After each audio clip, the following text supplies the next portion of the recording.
Assalamualaikum warahmatullahi wabarakatuh. Perkenalkan, nama saya Agus Demawan Sugiarto, nomor absen 3. Perkenalkan, nama saya Nibras Askarul Haq, nomor absen 22. Jadi di sini kami akan menjelaskan tentang bab koloid. Pertama-tama saya akan menjelaskan tentang pengertian koloid. Istilah koloid tersendiri pertama kali diutarakan oleh seorang ilmuwan Inggris yang bernama Thomas Graham pada tahun 1907 di Oxford. Mengemukakan istilah sistem terdispersi bagi zat yang terdispersi dalam medium pendispersi. Analogi dalam larutan, fase terdispersi adalah zat terlarut, sedangkan medium pendispersi adalah zat pelarut. Sistem koloid adalah suatu campuran heterogen antara dua zat atau lebih di mana partikel-partikel zat yang berukuran koloid atau fase terdispersi tersebar merata dalam zat lain. Baik, saya di sini akan menjelaskan tentang jenis-jenis koloid. Pada koloid, fase terdispersi maupun medium pendispersi dapat berwujud padat, cair, atau gas. Kombinasi wujud zat yang dimiliki oleh fase terdispersi dan medium pendispersinya akan membentuk berbagai jenis koloid. Berikut uraian dari jenis-jenis koloid. Pertama, koloid Sol. Koloid Sol merupakan sistem koloid dengan fase terdispersi padat. Berdasarkan medium pendispersinya, koloid Sol dapat dibedakan menjadi 3, yaitu sol padat, sol cair, dan sol gas. A. Sol padat adalah sistem koloid dengan fase terdispersi berupa zat padat dalam medium pendispersi padat. B. Sol cair adalah sistem koloid dengan fase terdispersi berupa zat padat dalam medium pendispersi cair. Sol gas adalah sistem koloid dengan fase terdispersi berupa zat padat dalam medium pendispersi gas. Kedua, koloid emulsi. Koloid emulsi merupakan sistem koloid dengan fase terdispersi berupa zat cair. Berdasarkan medium pendispersinya, koloid emulsi dapat dibedakan menjadi 3, yaitu A. Emulsi padat adalah sistem koloid dengan fase terdispersi berupa zat cair dalam medium pendispersi padat. Emulsi cair adalah sistem koloid dengan fase terdispersi zat cair dalam medium pendispersi cair. Emulsi gas adalah sistem koloid dengan fase terdispersi zat cair dalam medium gas. 3. Koloid busa atau buih. Koloid busa adalah sistem koloid dengan fase terdispersi gas. Berdasarkan medium pendispersinya dapat dibedakan menjadi A. Busa padat adalah sistem koloid dengan fase terdispersi gas dalam medium padat. Busa cair adalah sistem koloid dengan fase terdispersi gas dalam medium pendispersi cair. Yang selanjutnya, yang ketiga adalah sifat-sifat koloid. Yang pertama adalah gerak Brown. Gerak Brown terjadi sebagai akibat tumbukan yang tidak seimbang dari molekul medium terhadap partikel koloid. Semakin tinggi suhu koloid, semakin cepat pula gerak Brown yang terjadi. Hal ini karena energi kinetik molekul medium meningkat sehingga menghasilkan tumbukan yang kuat. Gerak Brown merupakan salah satu faktor yang menstabilkan koloid. Hal ini dikarenakan gerak Brown mampu mengimbangi gaya gravitasi sehingga partikel koloid tidak mengendap meskipun didiamkan. Dan yang kedua adalah efek Tyndall, yang artinya sifat penghamburan cahaya oleh partikel koloid ini disebut efek Tyndall. Efek Tyndall terjadi karena partikel koloid mempunyai ukuran yang cukup besar untuk menghamburkan sinar. Yang ketiga adalah muatan koloid. Semua partikel koloid mempunyai muatan sejenis atau positif atau negatif. Hal inilah yang menyebabkan adanya gaya tolak-menolak antara partikel-partikel koloid. Akibatnya, partikel-partikel koloid tidak dapat tergabung, sehingga memberikan kestabilan pada sistem koloid. Dan yang keempat adalah absorpsi, terjadi karena partikel koloid mempunyai permukaan yang luas, sehingga partikel-partikel yang terabsorpsi atau terkonsentrasi pada permukaan partikel koloid.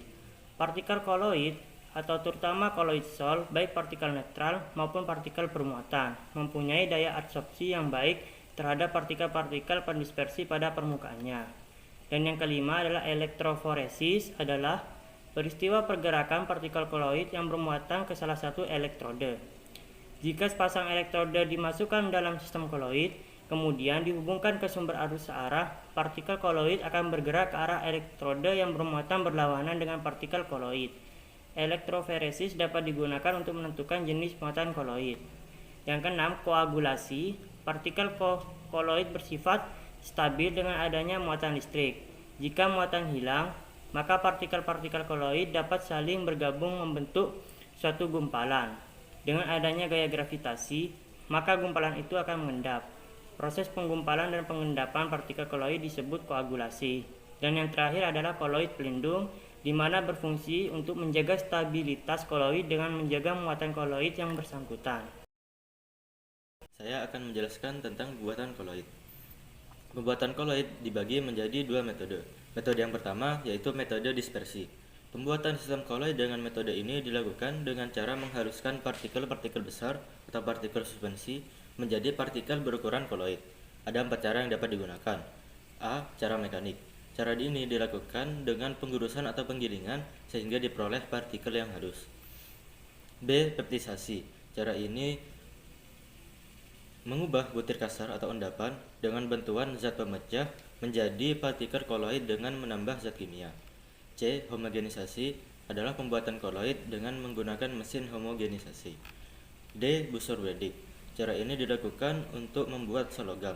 Logam yang akan dijadikan koloid digunakan sebagai elektroda yang dicelupkan ke dalam medium pendispersi, kemudian diberi arus listrik sehingga terjadi loncatan listrik di antara kedua ujungnya. Akibat loncatan listrik tersebut, timbul panas yang akan menguapkan logam. Uap logam terkondensasi dalam medium pendispersinya sehingga terbentuk logam. Metode yang kedua adalah metode kondensasi.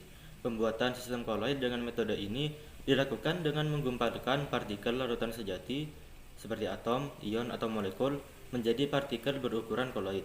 Hal ini dapat dilakukan dengan 4 cara. A. Reaksi dekomposisi rangkap. Reaksi ini digunakan untuk membuat sol AS2S3.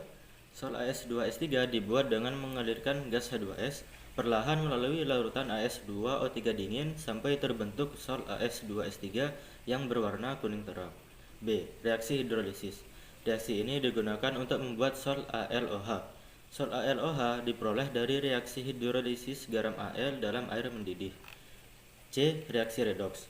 Reaksi redoks dapat digunakan untuk membuat sol emas atau Au. Sol Au dapat dibuat dengan mereduksi larutan garamnya menggunakan pereduksi organik formaldehid HCHO. D. Penggantian pelarut. Belerang sukar larut dalam air. Jadi, untuk membuat sol belerang dengan pendispersi air, belerang dilarutkan dahulu dalam alkohol sampai jenuh. Setelah itu, larutan belerang ditambah sedikit demi sedikit air sambil diaduk sehingga dihasilkan sol belerang. Di sini kami akan melakukan salah satu percobaan jenis koloid emulsi, yaitu membuat koloid emulsi padat atau gel. I don't wanna go if you're not with me. Stressed out, time to rest out. I'm feeling sorta left out, but I got no doubt that in a little time it will be fine. So I'll wait all day until I'm next in. Yang pertama adalah menuangkan 3 gelas air ke dalam panci.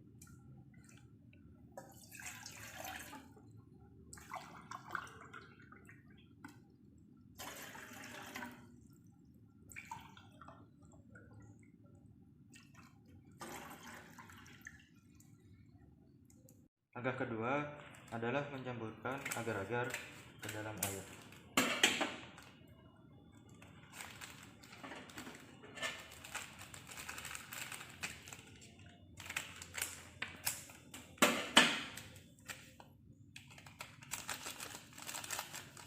Langkah ketiga, campurkan setengah gelas gula ke dalam air, lalu nyalakan kompor.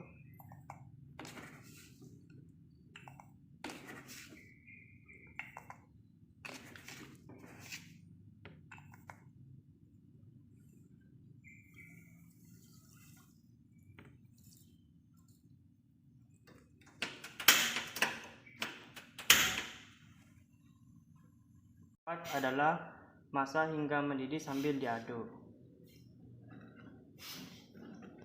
Masukkan ke dalam cetakan.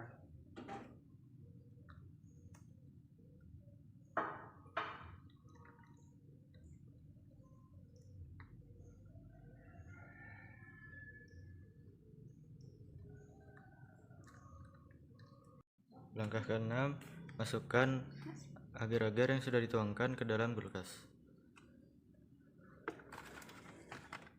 Lalu setelah didiamkan beberapa saat di dalam kulkas, agar-agarnya sudah jadi.